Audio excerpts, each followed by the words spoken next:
Hello, everybody. My name is Paige Thompson, and I'm working with a fellow classmate of mine, Andrew Copa, today. We are physician assistant students, and we are going to talk a little bit about the immune system. Hey everyone, this is Andrew. So some basic questions that we're going to try to answer today in our presentation include: what is the immune system? How does the immune system work? What are antibodies and what is herd immunity? How does my immune system change over time? And how can I maintain my immune system? So basically, the immune system is the body's self-defense system that works to fight off invaders that may potentially be harmful to the body. These invaders include things like pathogens or infections caused by viruses. And the immune system is made up of your skin and the mucous membranes, which is kind of like the skin on the inside of your mouth and the inside of your nose, including other places of your body. The lymph nodes, the stomach and bowel, the spleen, and your white blood cells. And I've capitalized white blood cells because this is probably what most people think of when they hear the term immune system. And this is also when you are in the hospital and you hear someone has a high white count, that means that they have a high number of white blood cells, which normally means that the body is responding to infection in some way. So the immune system works in two basic folds. You have the innate immune system, which is kind of the immediate response of the body. It's nonspecific, and it's basically made up of the skin and certain white blood cells and chemicals. So the skin is preventing those pathogens from getting into your body just through its existence on the exterior part of your body. And then there are certain white blood cells and chemicals within your blood and in your body that will attack these invaders as soon as they enter the body, no matter what they are. So it's not specific, kind of like that pathogen in the bottom right with the punching bag. They're just going to attack it as soon as it enters the body. The adaptive immune system is a little bit more complicated, and it's more of a delayed response that includes a memory aspect. So this part of the immune system is specific to the pathogen causing the infection, and this is when antibodies are sent to fight, which we'll get into here on the next slide. So what are antibodies? So this is probably a question that a lot of people have now with how often it's talked about involving COVID-19. But antibodies are proteins that are created by white blood cells to specifically attack a pathogen that has found its way into the body. So along with other white blood cells, the antibodies help to rid the body of the infecting pathogen. Antibodies remain in your body for different lengths of time depending on the pathogen. And so some white blood cells act as memory cells, remembering the pathogen that attacked them so that it can quickly make more antibodies in the future if it is infected.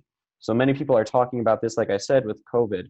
And so basically what there is to know about antibodies is that they act as sort of an alarm system within your body to fight off infections and prevent you from getting sick, especially in the case of coronavirus and in other infections. These antibodies prevent you from getting sick a second time or without ever getting sick in case if you get a vaccination, which will create these antibodies for you. And we'll get into vaccinations here as well. So how do vaccines work? Classically, vaccines are a weakened strain of a specific pathogen or invader into the body that trigger an immune response. So those memory cells that I talked about that will create the antibodies, and that way you are able to fight off the infection faster if you are to get it, because those antibodies are already ready to be made in your body because of the vaccination creating those memory cells. And it's important to note that vaccines are researched extensively before they are released to the public to make sure that they have both maximum safety and efficacy or effectiveness, to make sure these vaccinations are something that we want to be injecting into our bodies and that will play a critical role in helping us to get rid of these more severe diseases that can cause, great levels of morbidity and mortality amongst the population.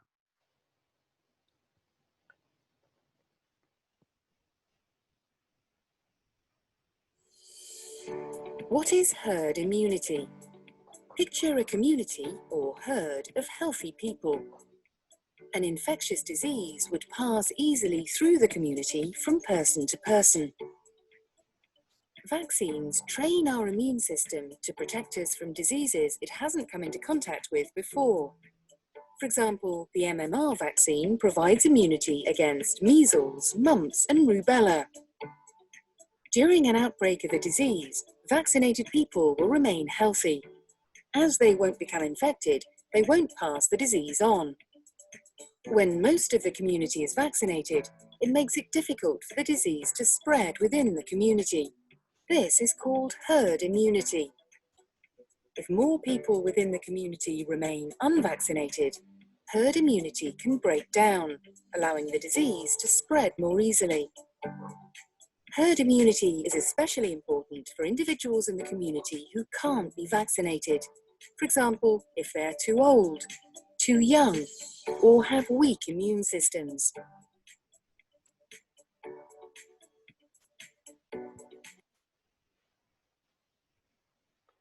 So I think that video does a great job of summarizing what herd immunity is, but I'm sure a lot of people in the current state, again, with the COVID-19 pandemic, have been asking this question themselves of what is herd immunity. So I think it's really important to get a grasp on what that means so that we can, better inform our communities about how this can help us to end pandemics and end deadly diseases in general, such as measles, mumps, and polio.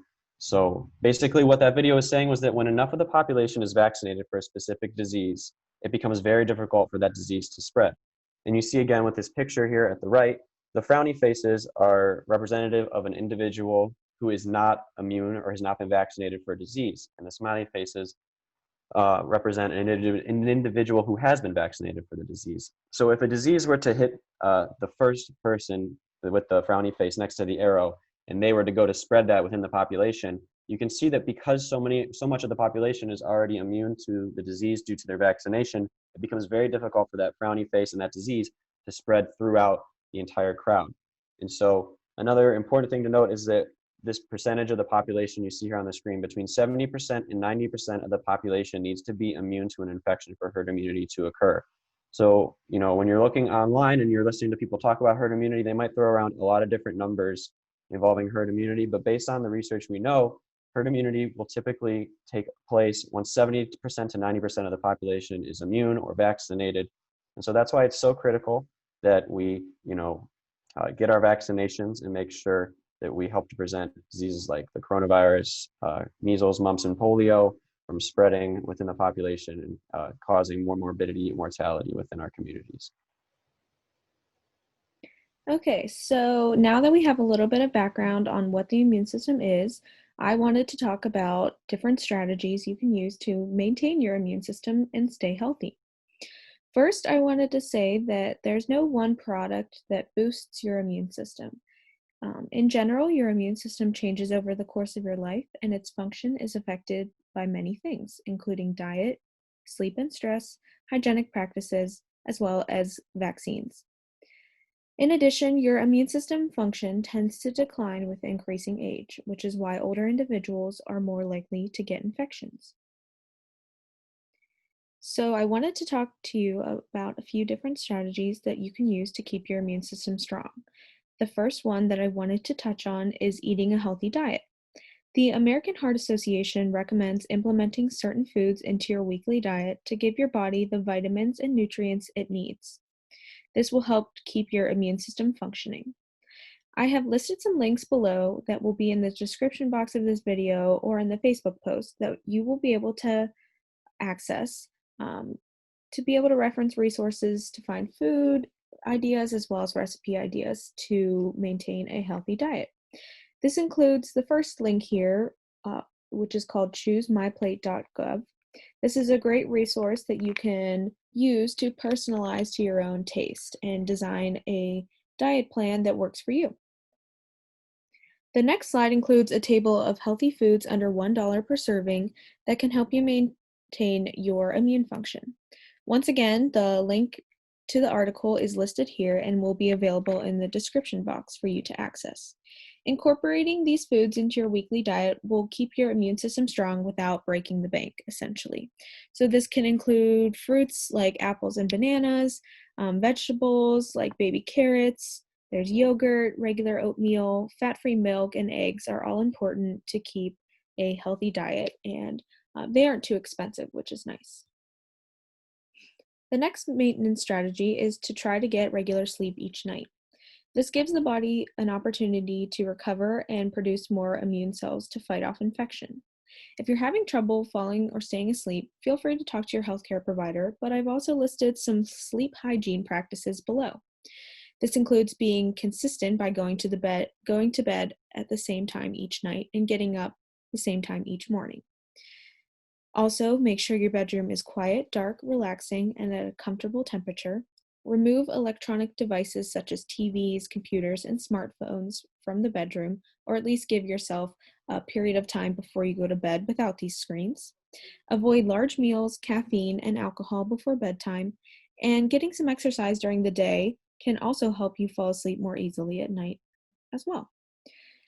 In addition, we all have stress in our lives, and exercise has been shown to improve mood, metabolism, and to regulate weight.